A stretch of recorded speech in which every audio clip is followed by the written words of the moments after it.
Well, hello, everybody, and welcome. I know you are joining me today because you have something in common with me. We both have been in this caregiving role, whether it was for a short period of time or a long period of time. And most importantly, we know what caregiver stress is and when we feel like we're burning out.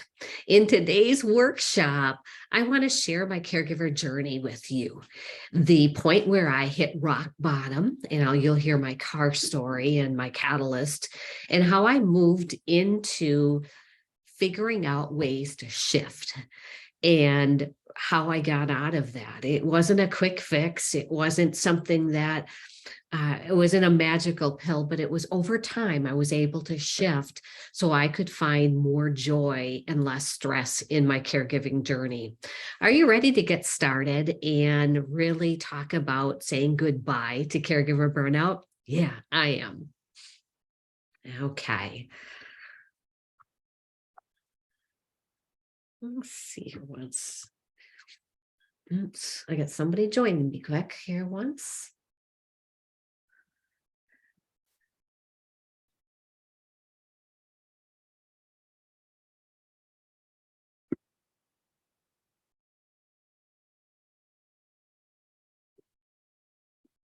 Well, hello, Rosa. I know you are joining, so I will go ahead and just kind of sneak back into it here once and get us started. So thank you for joining us today.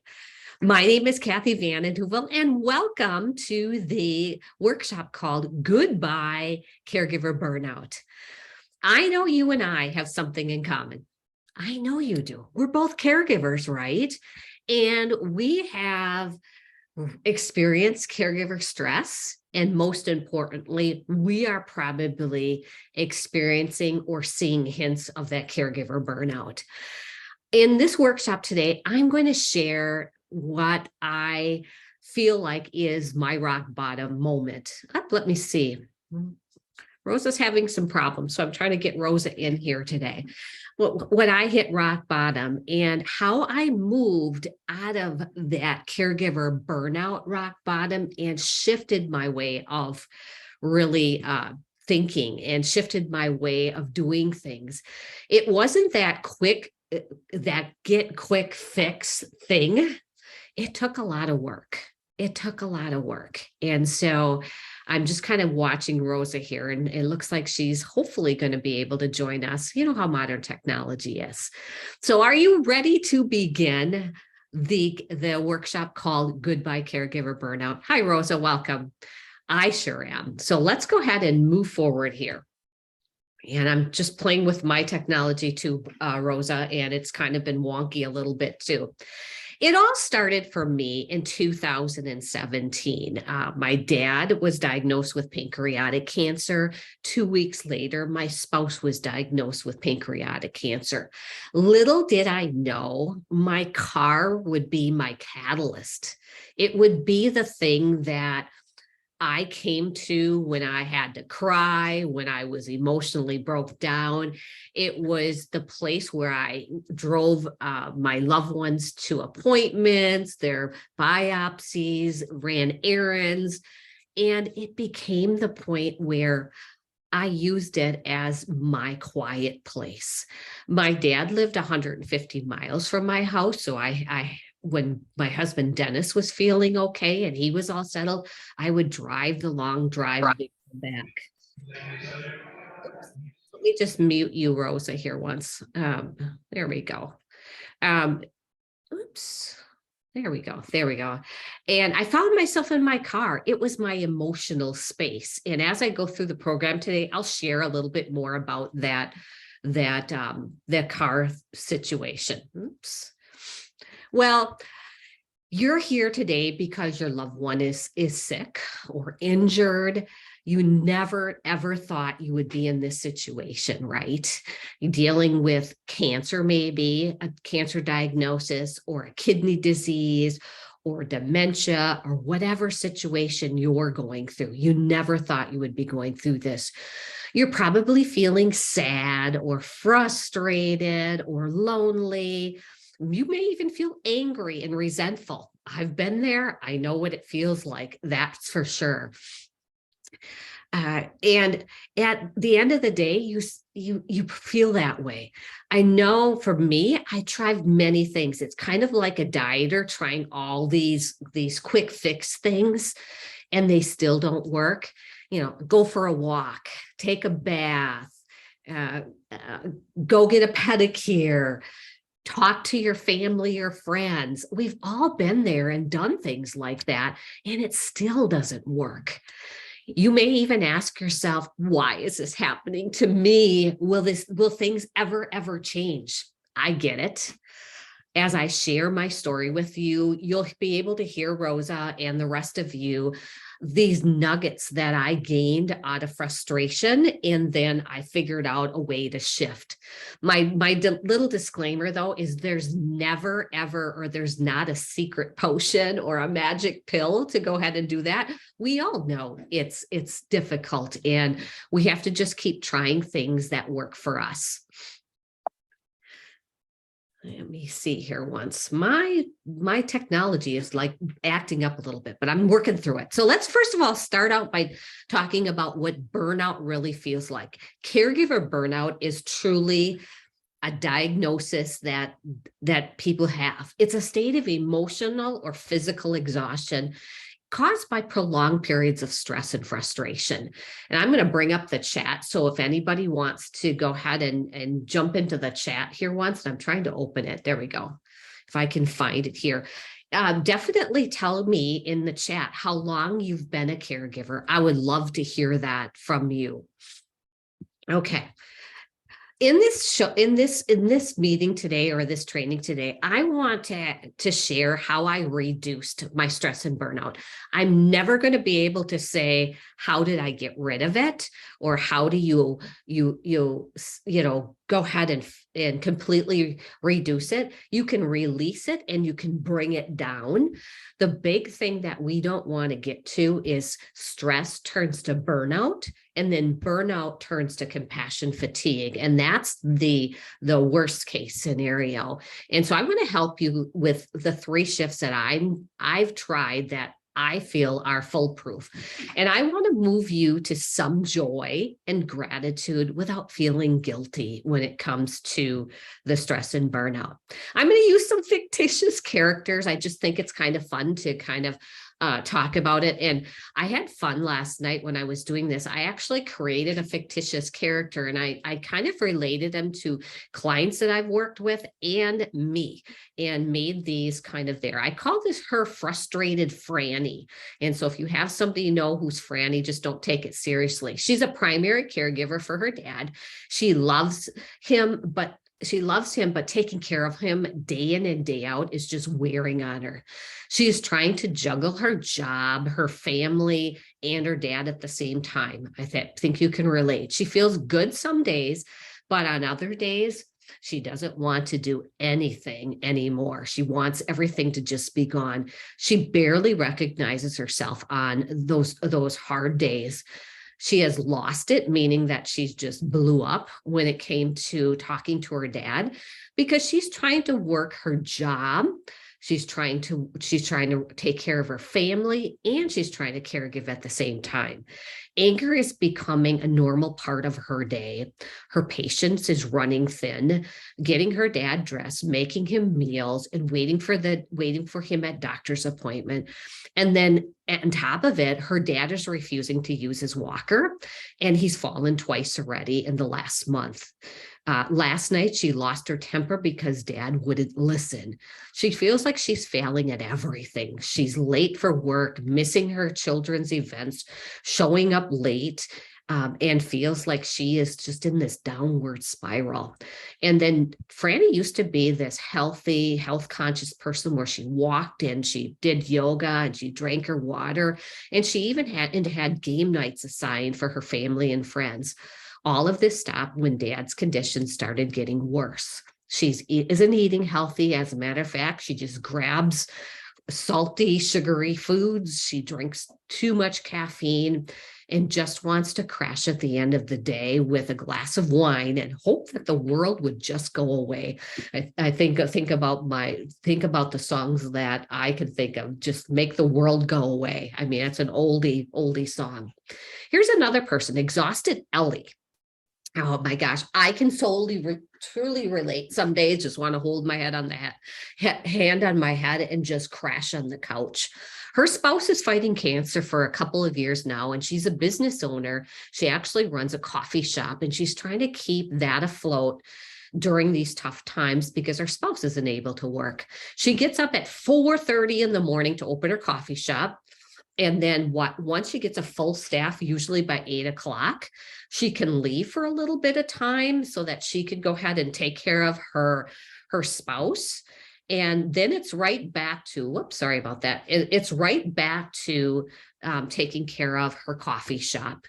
And so her spouse needs a little bit of help when it comes to the day-to-day things like dressing and stuff, because his condition is failing. They actually put him into palliative care last week. And so she runs her shop in the morning. She takes a break in the middle of the morning. She has to go back at noon, and she finds herself taking care of her home and all of the business financials after her husband goes to sleep.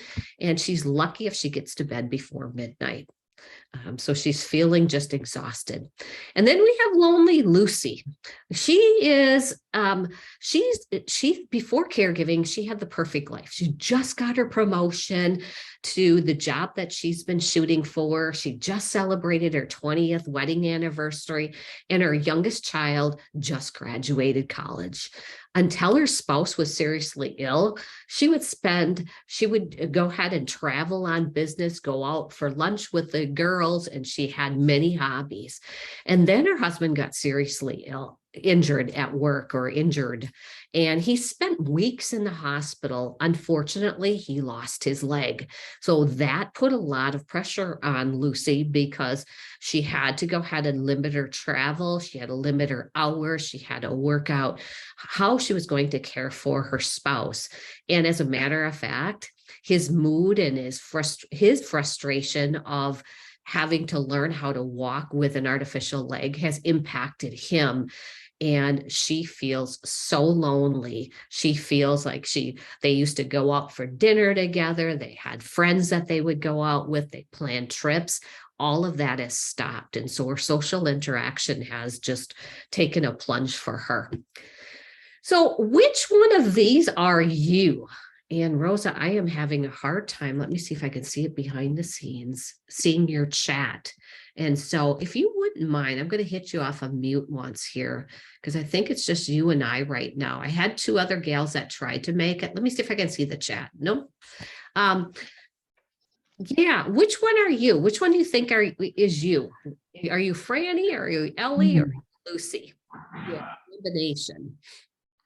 I am pretty new to this. I think I may be frustrated. Yeah, I haven't gotten, like I said, it's only been a month. Okay. Well, that's good. It's only been a month here once.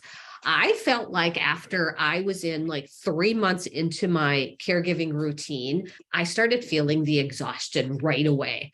And then as the frustration went on, I started feeling lonely. And the first time I really felt lonely was New Year's Eve, when my spouse was just down and out from his chemotherapy. Yeah, they all happen at different times. And the big thing for me when I talk about this one is this is normal human behavior. If you didn't feel this way, you wouldn't be human. Well, it was about 3 months into my caregiving journey where I was traveling so much. I felt like this Gumby or this stretchy toy, trying to figure out which side of the fence should I be on. Should I be with my spouse? Should I be with my dad? How do I make everything happen? I was working a full-time job. I was running my business, trying to take care of the house. I was just spent. And all of these things listed in this bulleted list here, I was all of those. I was easily irritated. I couldn't sleep at night because I was worrying so much.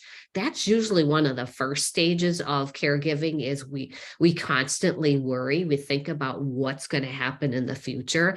I found myself having trouble concentrating and forgetting things. As a matter of fact, I'd leave my car on sometimes. One time I left my credit card at the counter of at the pharmacy, and I'm like, okay, where's my card? And so all of these things happen. And as things progressed, I felt like I had no time, no energy, no motivation. I found myself having panic attacks, and then eventually figured out that my stomach and bowel problems were related to caregiver burnout. There's so many studies on that when you look at it. I didn't want that anymore. I didn't. I was in the car just driving and going, I can't do this anymore. What could I do? As a matter of fact, I wanted to be my best self. I didn't know what that looked like. I knew I couldn't be a perfect caregiver because there's no such thing. I know things can't be completely sunshine and rainbows when you're caregiving because there's challenges. Your loved one is sick. But I wanted to show up as my best self and figure out what that would be. And so I've created a fictitious character called Best Self Betty. And I wanted to figure out what would be my best self because everybody's different and unique. Think about it. If you're ready to shift to a caregiver life with less stress, to one of joy and gratitude, what would that look like? The bridge, because most of us are either sudden caregivers or it happens over time. The sudden ones where you get that diagnosis, that shock, that illness that you weren't expecting. And some of us have parents that we know that they're going to progress and things are going to get worse, or somebody was diagnosed with MS and they're fine now, and then they get sicker and sicker and sicker. So how do you shift to less stress? Another one is, are you ready to transform your priorities by taking care of yourself? Some of us feel like we're in this hole and we can't get out. We feel stuck because we're trying to do it all. How can we be an effective caregiver? And are you ready to open the door to more time or start planning things a little bit better and having more quality time with your loved one? Don't we all want to just have quality time versus trying to do it all and manage your new normal?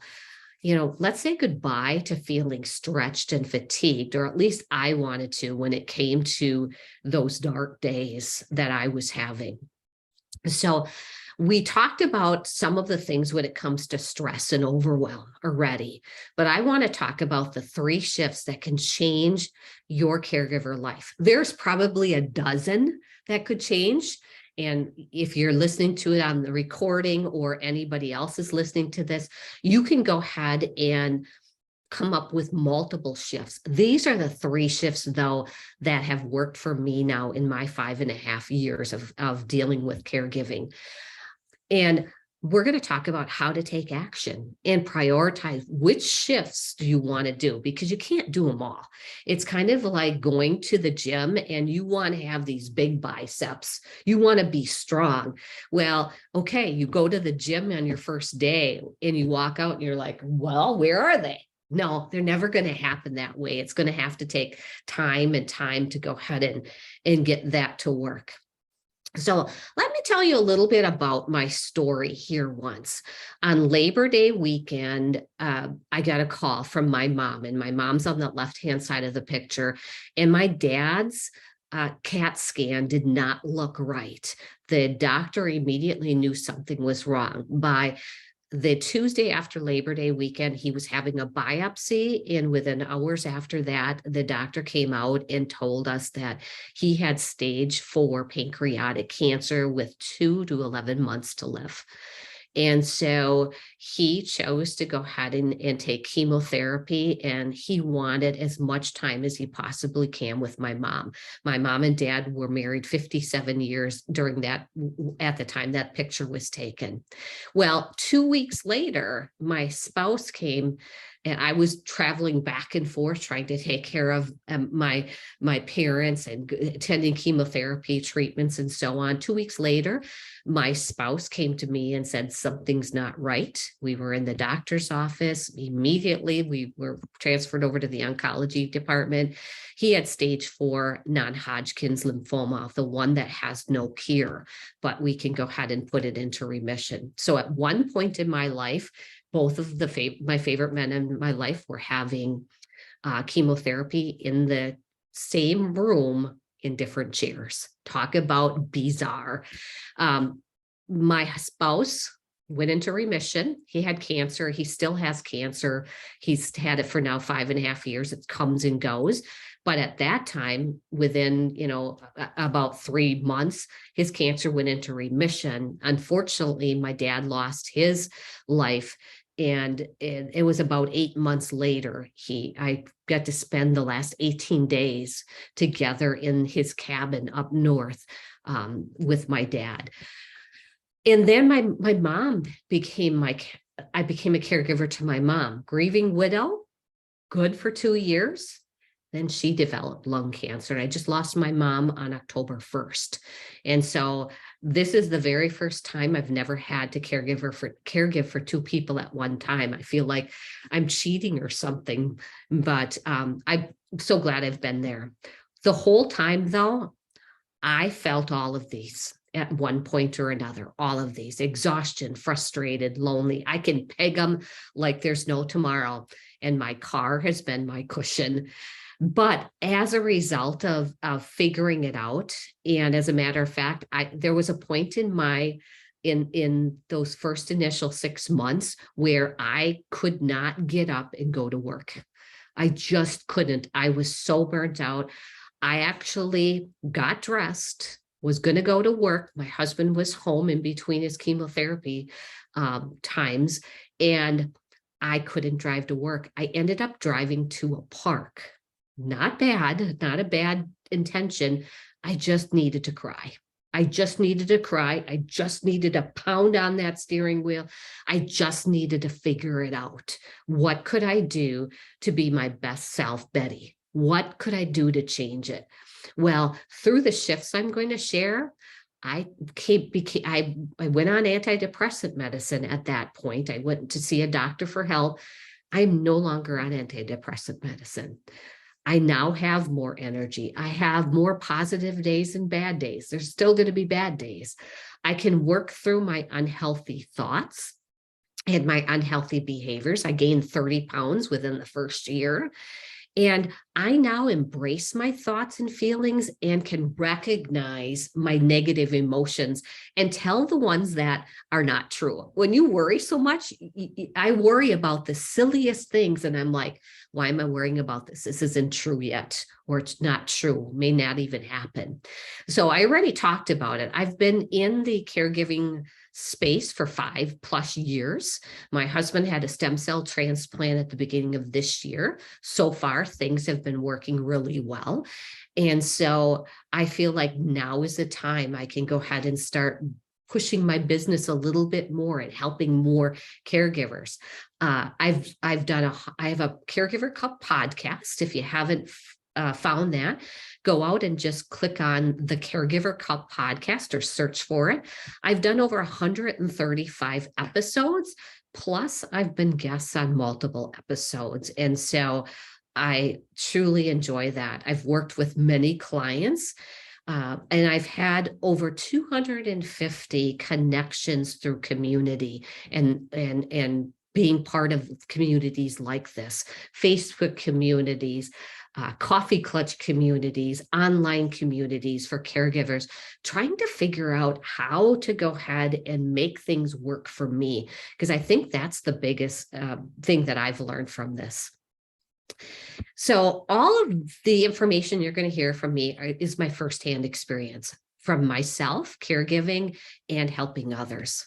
I like to say no to overwhelm and negativity because I know it drains me and it does me no good. Don't get me wrong. I'll have a venting session every so often, but I won't stay there. I'm only allowed to be in that space a little bit. And I want to say yes, to thinking differently and finding more joy in the little things in life.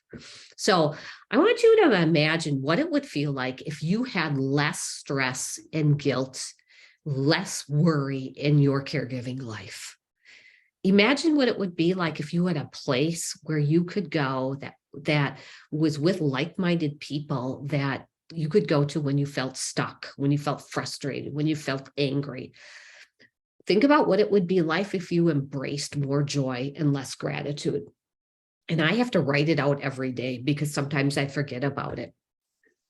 So as I was in my car that one day in the park, and I was banging my hands on the steering wheel and crying, I knew that I had to go ahead and put a stop to all of the overwhelm and trying to go ahead and reduce things little by little. I think about it as blowing up a balloon and just letting a little air out of the balloon before you tie it. That would be my first step, because I think that once you can go ahead and do that, you're on your way. The biggest mistake I see caregivers make, and I love this graphic, is you're spinning plates. And the biggest mistake I made and other caregivers make is we think we can do it all, or we think we have to do it all, one of the two. And we just go ahead and jump all in. And for me, within the first few months, I did it, but I could see my energy level just going down and down and down, and my mood going down and down and down. You might even think about, these are the cards I'm dealt, for better or for worse, if you're a spouse. But eventually, what I'm trying to tell you is it's going to catch up to you. You're going to feel burnout soon if you do not go ahead and take a step back and make some shifts early enough, or make some shifts now to start reducing it. It feels different if you're in burnout and then you go backwards, or it feels different if you start and then you don't do some things that you used to do. So I want to share these 3 shifts with you. The first one that I did in that car is I was thankful I had something to write on. I pulled out a notebook, and just a simple notebook, and I said to myself, I got to look at my current situation. I need to figure out what is going on. What is my reality now? What do things look like? How is it affecting me? And so I started journaling things out, because most of the time we don't. Many of the clients that I have that really want to have one-on-one work with me, this is the very first thing we do. We start going ahead and saying, I tell them, describe your caregiver life right now. Describe your feelings. Describe what things are working and what things are not working. Because when you look at the whole picture and you stand from the outside in, you're going to be shocked at all of the things you do and think. Like, again, the biggest mistake we make as caregivers is we take on everything. Think about how many hats you're wearing right now. You're wearing, some of you are working a job or a business. You're taking care of the home. You might be taking care of the yard work. You're running errands, grocery shopping, pharmacy, whatever it would be. You're the financial manager of everything, insurance, bills, budgeting. You're the chauffeur. You're trying to keep up with basic necessities, laundry, cooking. If that isn't stressing you out enough, oh my gosh, think about all of the things you do. When you write those things down, you're like, oh my gosh, this is everything that I have to do. I love this quote because it got me thinking about it. Sometimes you have to take a step back and realize what's important in your life, what you can live with, but mostly what you can't live without. And when I look at us ladies, caregiving, the biggest thing that scares me the most and keeps me up at night is that if something happens to you, who's going to caregive for your loved one? That was the big thing for me. When my mom was in her last days of her life, if something happened to me, do I have a backup plan? who's going to step in if I'm sick? I ended up actually in 2 years ago with the pandemic, I ended up in the hospital with COVID. And I'm like, okay, if I don't get out of here, who's going to take care of my mom and my husband? It scared me to death.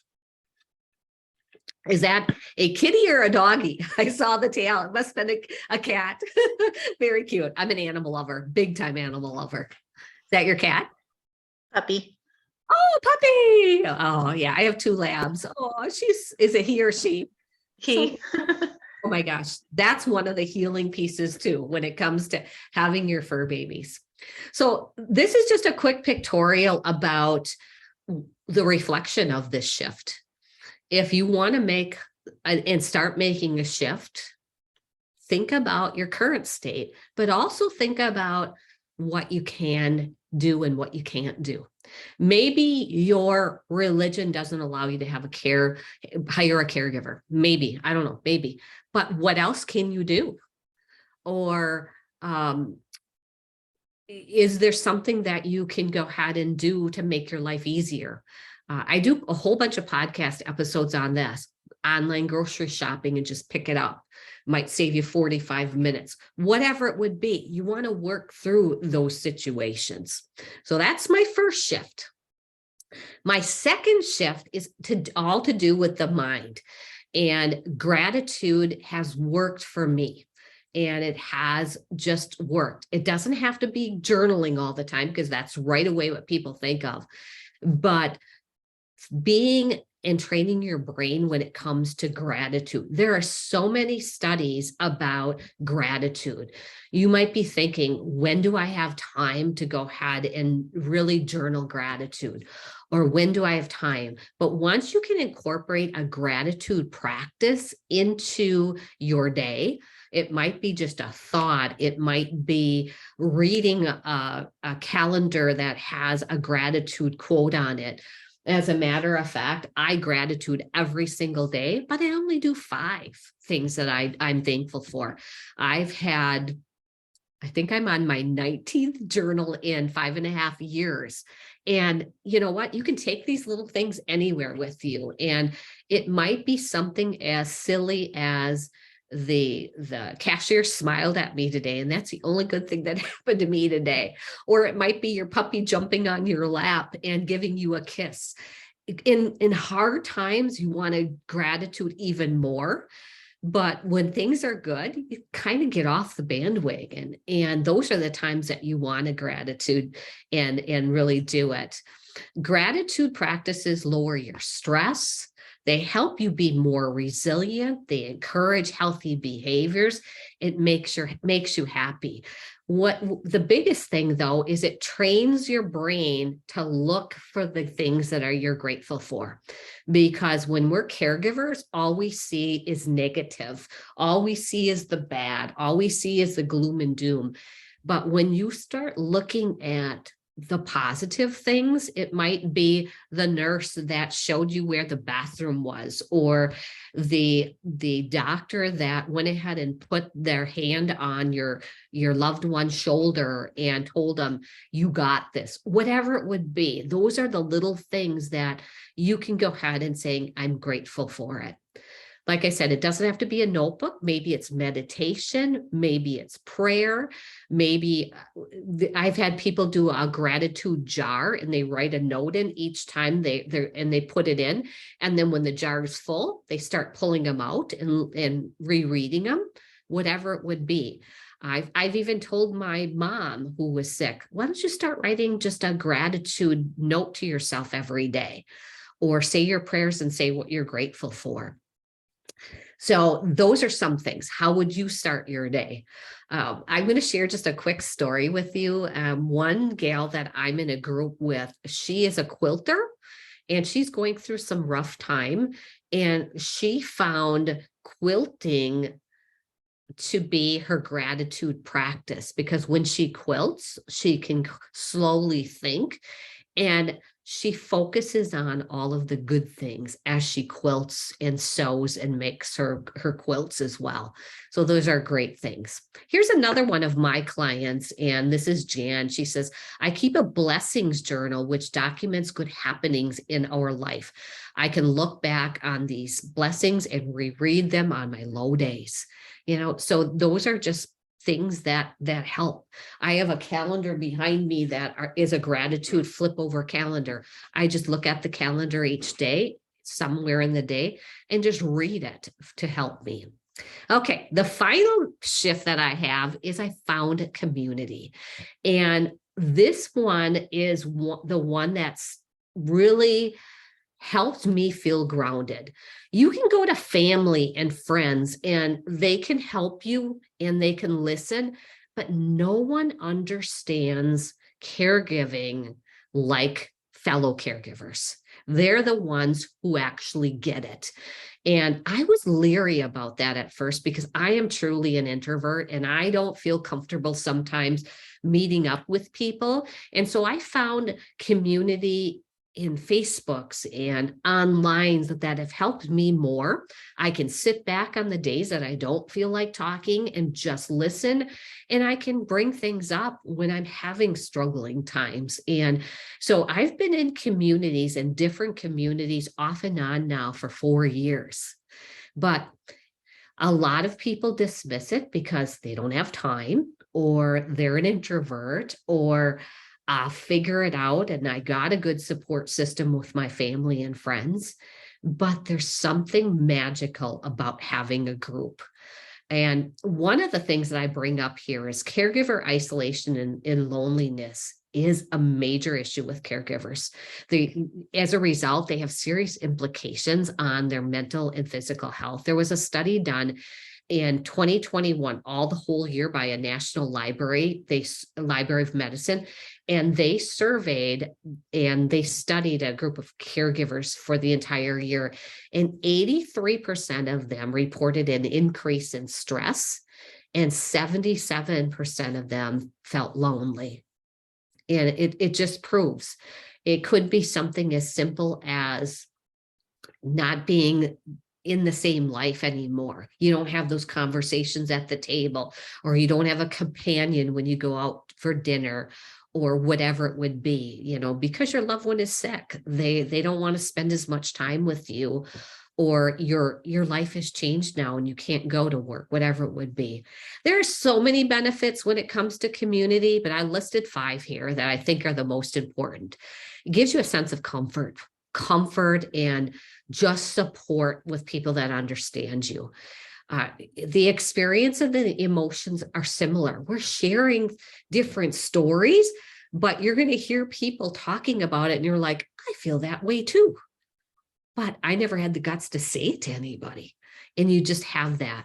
You have a place to share your difficulties and your joys. I like to think about it. I laugh, I cry, I get mad, I'm quiet. There's an array of emotions, and it's truly emotional support. A place to gather more information. Hey, has anybody experienced this before? Or what this is before? When my husband had knee replacement surgery in the midst of all of this, I'm like, has anybody have a trick to put on the support hose stockings?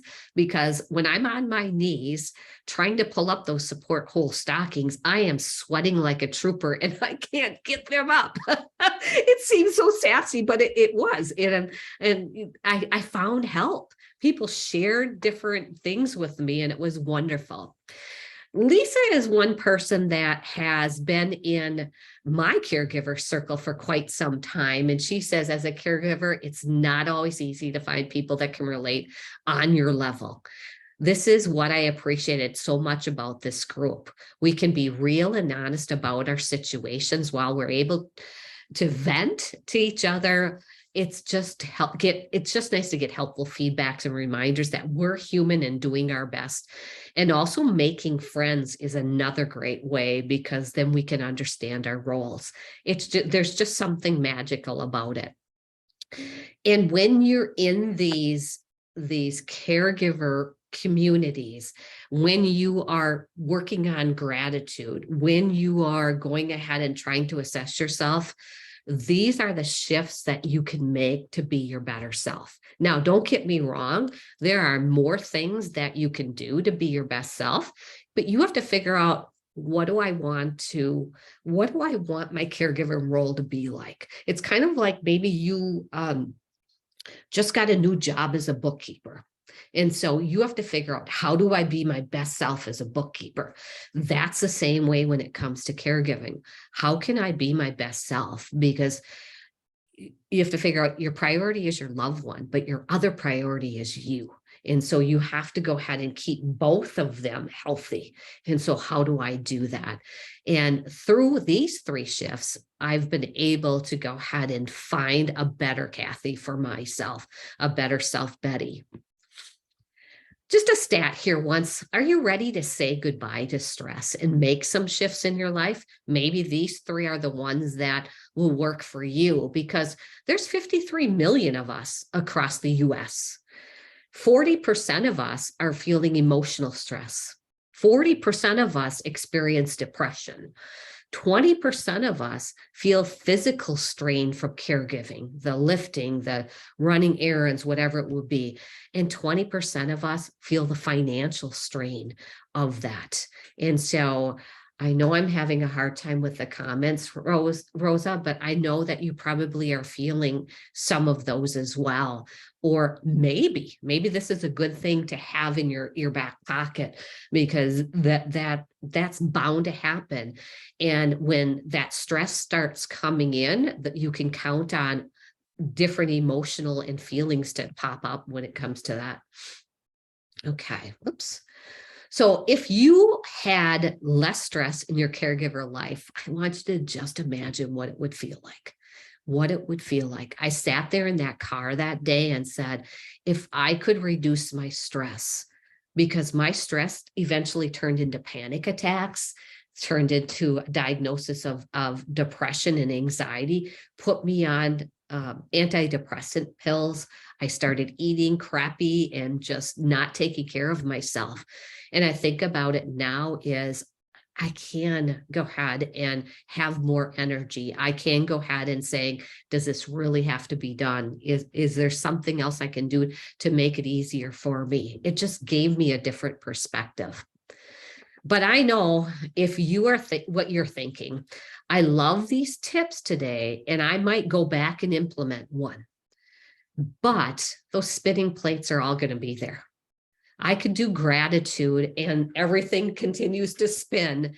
And again, I go back to, it's not something that's going to happen overnight. It's something that once you can train your brain, you're better able to handle future challenges when it comes to gratitude.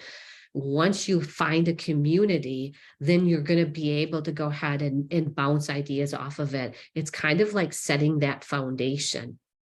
And so that's why I, in this past year, created my own Caregiver Cup Circle community.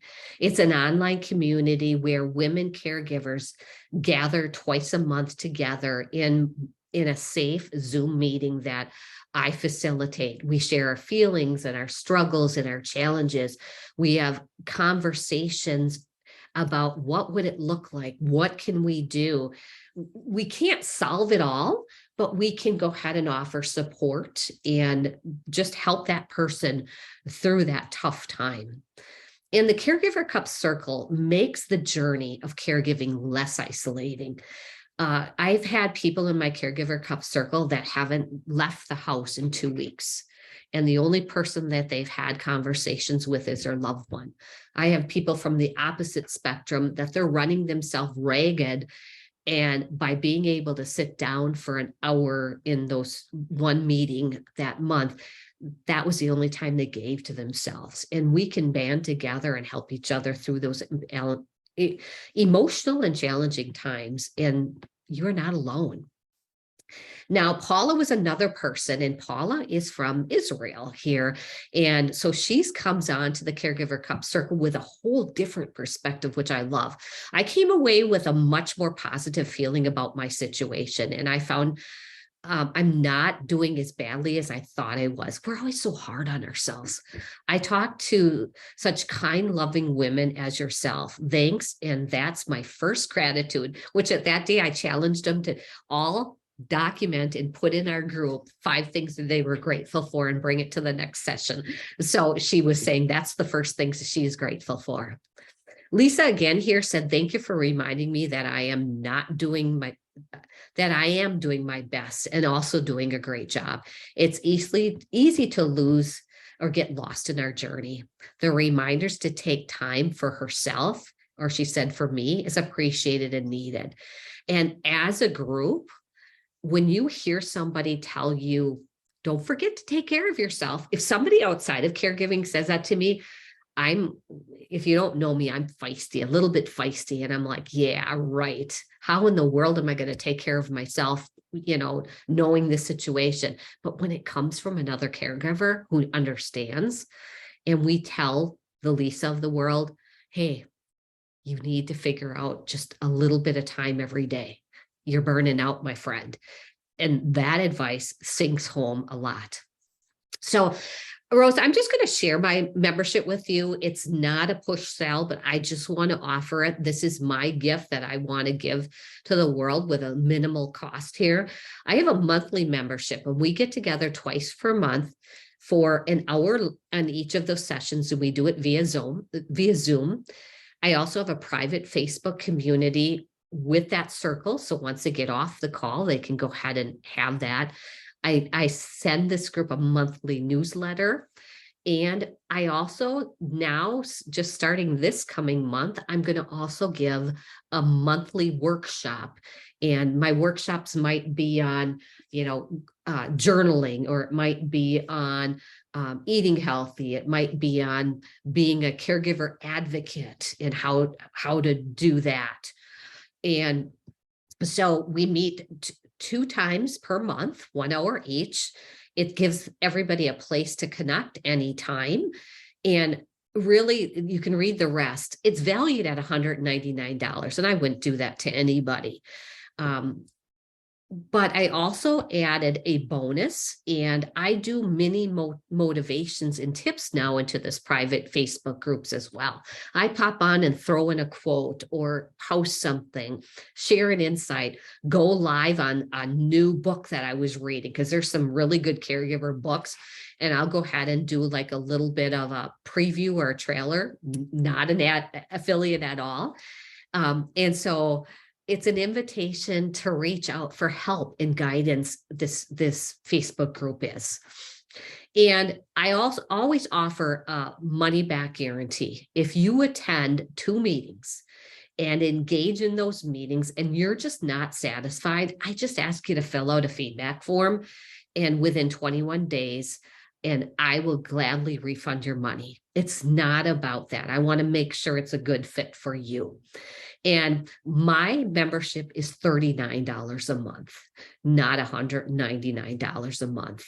And if you are interested, or if you want to check it out, at the beginning of every month, those first few days of every month, I open up registration. So I'm open up registration now until December 5 for December. And it's $39 if you go out to kathylvan.com/caregiver circle. And like I said, it closes on December 6th. I don't want it to be this big circle, so I limit it to 20 people. And then if we outgrow that, I'll do another separate one for another 20 people, because the worst thing that could happen is we have too many people on and then we lose the personal touch. If you have 20 people that enrolled, usually 10 to 15 show up. The rest of them watch a recording, because not everybody can be there at all at one time. And so I shared what you're getting, but there's more to that you're getting. I think the biggest thing that I've seen happen is there's friendships outside of the caregiving circle. There are aha moments where somebody just says, you know what, I feel so much better that I've gotten it off my chest. Or I feel better that you're experiencing the same thing that I'm going through. Uh, I love when the circle provides each other with support and they guide each other through it, or we find resources that could help. There's just so many miracle things that happen during that piece. And so the $39, this is how you would do it. When you go out to Caregiver Circle, you would just go ahead and click on the join. There's a couple when you scroll down, and you just go ahead and fill in your information. It's a month by month membership.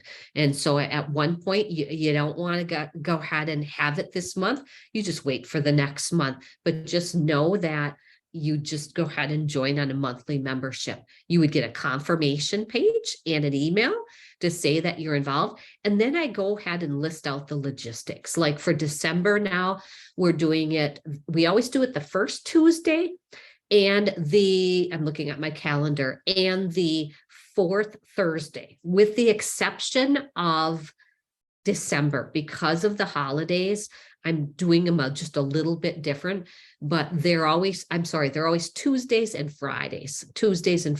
I pick a Tuesday and I pick a Friday, and then the workshop is usually like a Thursday or something.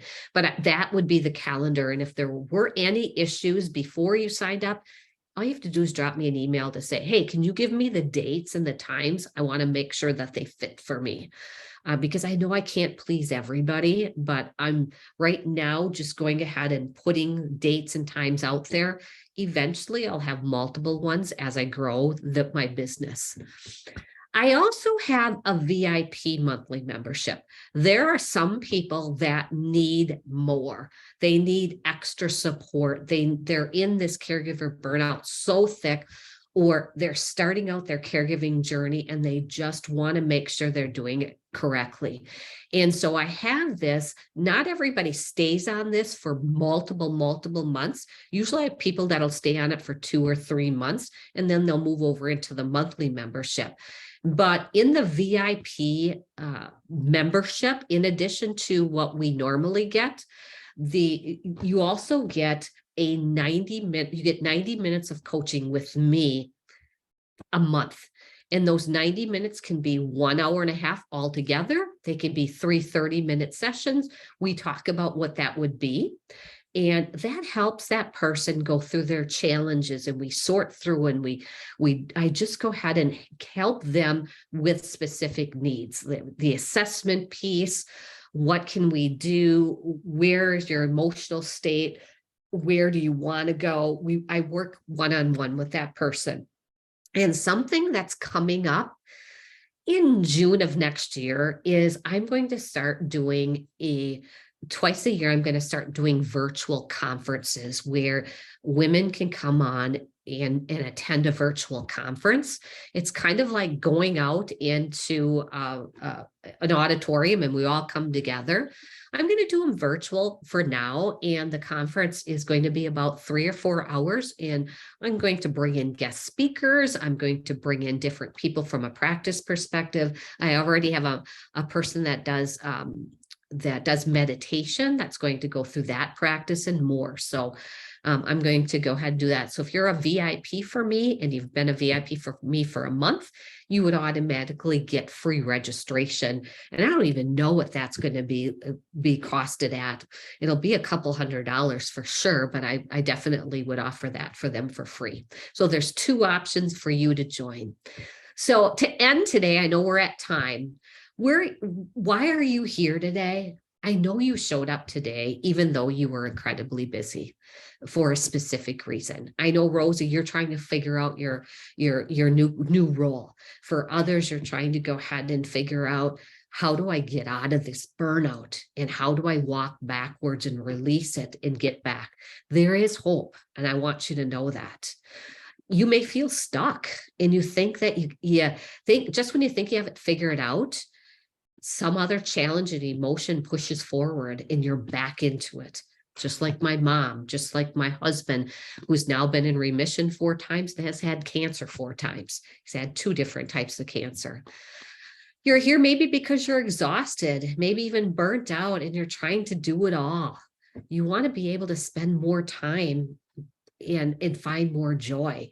And I can guarantee you that once you start making those shifts, you're going to be able to do that. And most importantly, the community is going to offer support. There's going to be workshops on that as well. And I know you want more joy. You want more joy. You don't want to look back at your caregiving journey years from now and realize that you didn't enjoy it. It was the worst time of your life. You want to look back at it with happy memories and small moments of joy. And you want to be able to say, I did the best that I could be with less stress, less guilt, and less worry. And if you have any other doubts, I want you to shift. You might want to shift and really think about what your caregiver life would be. If you're saying, I don't have time right now, I'm worried about that, because as your caregiver life continues to grow, your time's going to be further and further and further. And what are you going to sacrifice? And it's going to be your health and well-being. You might feel guilty for doing this, knowing that you have a financial situation. But you know what? If you don't take care of yourself, like I didn't take care of myself, you may end up in the hospital. You may end up having to buy anti-anxiety medicine. You might have to go ahead and figure this out. The long run, you're going to be needing to go ahead and just making some time and a commitment. Maybe it's 1 month to the circle, 2 months to the circle, 3 months to the circle, whatever it would be. In my caregiver, in the bottom right-hand corner, I said, listen to episode number 21 of the Caregiver Cup podcast. I have my own link there. You can go out to a podcast online. I describe the 3 levels of caregiver overwhelm. That's a really good one to have, because when I meet with my clients, we assess which one they're in addition to many other things. Are you in caregiver stress? That's an easy one to keep control. We can keep control of that, and we can find practices and habits and really work on your lifestyle and where you can find help and so on. When you get to burnout, there's where you're going to start experiencing health problems. And this one is harder to go ahead and get you back to stress. And fatigue is where you are kind of at your wit's end. That's the point. Some of my clients have had the points where they wanted to just run away. They've had those suicidal thoughts. They're in beyond there. Not saying you can't fix it, but it's harder to reverse that piece. And so when you listen to episode number 21, I really want you to get a good grasp on where are you currently at when it comes to the overwhelm that you're experiencing caregiving. And some days it may be different than other days, but when you go back and look at it, when you're having a bad day, you're going to say, was I in stress, or am I on the verge of burnout? You want to ask yourself those questions. I'm not sure that my shifts will really give or make a difference for me. You might be thinking that. But again, I go back to that gym thing. It took me months and months to go ahead and train my brain to look at things from the positive side. As a matter of fact, I write in my journal each day. Affirmations to keep training my brain. I am strong and confident. I am calm and grounded. I embrace every thought and feeling. I live in the present. I'm positive, and I release any negativity that doesn't do me any good. And for sure, shut down the untrue thoughts that I have. Now, that's my own version. That's some of the things and some of the practices that I'll share. And I work with clients on that as well, so that they can go ahead and know that it'll take a while. It's going to take a while, but after 7 days, you're going to see something. After 14 days, you're going to see something. 3 months from now, if you continue to practice, you're going to see something, even in the roughest of times. What does it take for you to become your best self if you're feeling like one of these ladies? First phase is awareness and embracing where you're at, even if it's I'm going to swear here once, even if it's the shitty version of you that you don't like anymore, you have to embrace that and celebrate the fact that you know where you are. And once you know where you are, then you can start saying, I want to take baby steps to be my best self. So that's what I have for you today. And so I hope you enjoyed it and found something out of it. If you are interested in either working with me or joining the circle, I encourage you to go ahead and check it out at kathylvan.com/caregiver circle. If there is anything that I can say to you, if you're not there yet, please listen to my podcasts. I've done over 135. Actually, today was 137. Those are free to you. Those are podcasts where I started my journey all the way through where I am today. You'll definitely get bits and pieces of that. I share resources on there as well. So to end today, Rosa, did you have any questions before we concluded today? I don't have any questions right now, but I just appreciate you all. Look there. Look at that. He's posing at the same time. Oh, I just wanted to say thank you for sharing your story. And like I said, I'm just starting out, and I have been told by many different people that, take care of yourself. And like, okay, but what does this mean? So just making sure that I my thoughts on this sometimes too is the fact that I'm just going to stop sharing here once. My thought is that too is you have to find your taking care of yourself, yourself. You can't if you're not, for me, I ran half marathons before caregiving. I couldn't do it now. There's no way I could do it now because of the time commitment. Your own self-care and taking care of yourself might be reading a book or finding a movie or listening to music. What is that for you? And so it's kind of like a trial and error piece. But I think the biggest thing for new caregivers is to go ahead and to really say, what does my life now look like? Where am I at right now? And being able to go ahead and look at that and then appreciate, the fact that you're addressing anything that you're feeling differently about. So, yeah. Wonderful. Well, I appreciate it. Where are you located? I'm in Arizona. Oh, my favorite state of all time. It is true. I'm not saying that. My grandma and grandpa lived in Phoenix for the longest of time. I know there's different levels in Phoenix, and then my parents lived in Wickenburg, Arizona. They were snowbirds, but they lived for, I think it was 13 years. Yeah. They came back and forth. They had a home in Wickenburg, Arizona. So that was like my spring break every year and my little getaways all the time. So, oh my gosh, I love it. I love that state. So, yeah, this is a beautiful time of the year. This is perfect out there. Yeah, you can go into the mountains and cool off. I mean, where can you go in a state where in the winter months you're still warm, but then if you wanted cold, you can go up north and it's just beautiful. I could say tons and tons of things about Arizona and the heat too.